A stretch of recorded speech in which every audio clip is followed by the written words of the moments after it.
बिहार की सियासत के इक्वेशंस को समझना कभी भी आसान नहीं रहा। और जब बात हो सीमांचल की तो कहानी और भी इंटरेस्टिंग हो जाती है, दिलचस्प हो जाती है।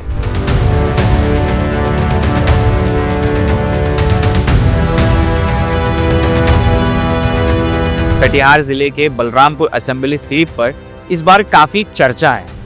फिलहाल ये सीट सीपीआईएम के पास है, लेकिन रिपोर्ट्स की माने तो इस बार मुकाबला काफी क्लोज और रोमांचक बन सकता है। आदिल हसन का नाम सीमांचल की सियासत में पहले से ही सुना जा रहा है। लोगों का कहना है कि उन्होंने अपना पॉलिटिकल सफर कुर्सी के लिए नहीं बल्कि अवामी मसाइल को उठाने के लिए शुरू किया। 2015 में जब एमआईएम यहाँ एक्टिव हुई तब पार्टी को ग्राउंड पे स्टैब्लिश करने का एक बड़ा चैलेंज होता है किसी भी पार्टी के लिए जब आप नई जगह चुनाव लड़ रहे हो। रिपोर्ट्स के मुताबिक आदिल हसन ने गांव-गांव घूमकर पार्टी का पैगाम पहुंचाया और अवाम की तकलीफों को सामने रखा और उनको सुना। बरसोई बलरामपुर गोलीकांड का जिक्र भी यहाँ पर ज़रूरी है, क्योंकि लोग याद करते हैं कि घटना के तुरंत बाद ही आदिल हसन ने डीएम और एसपी से मुलाकात करके इंसाफ की मांग उठाई।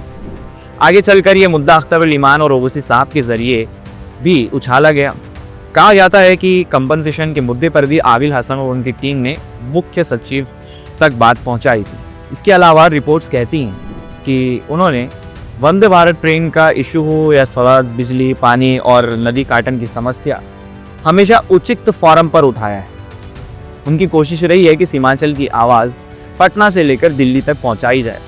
आज सीमांचल के गली चौक और चौपालों में अगर एमआईएम का झंडा दिखाई देता है तो लोगों का कहना है कि इसमें ज़मीनी वर्कर्स की लंबी जद्दोजहद है, क्योंकि आप खुद भी इस चीज़ को समझ सकते हैं कि जहां पर पिछले विधानसभा चुनाव में जिन 4 लोगों पर लोगों ने भरोसा दिखाया विधायक बन के किसी और पार्टी में चले गए, मगर कार्यकर्ता टिके रहे, जिसमें आदिल हसन का भी एक अहम हिस्सा माना जाता है। अब असली सवाल ये है, क्या बलरामपुर की आवाम इस बार एक नए सियासी तजुर्बे की तरफ कदम बढ़ाती है? क्या लोगों का भरोसा सीपीआईएम के बजाय एमआईएम पर जाएगा? और क्या एडवोकेट आदिल हसन, जो एक डिकेड से अवामी मसाइल को उठाए जा रहे हैं, इस बार असेंबली तक पहुंच पाएंगे? आपको क्या लगता है बलरामपुर की सियासत का अगला चैप्टर कैसा होगा? कमेंट्स में अपनी राय जरूर रखें। मगर कुल मिलाकर के अब तक तो मामला यही है कि जब तक नताइज सामने नहीं आ जाते तब तक कुछ कहा नहीं जा सकता, क्योंकि ये बिहार की धरती है, यहाँ पर पल पल चीज़ें बदलती चली जाती हैं।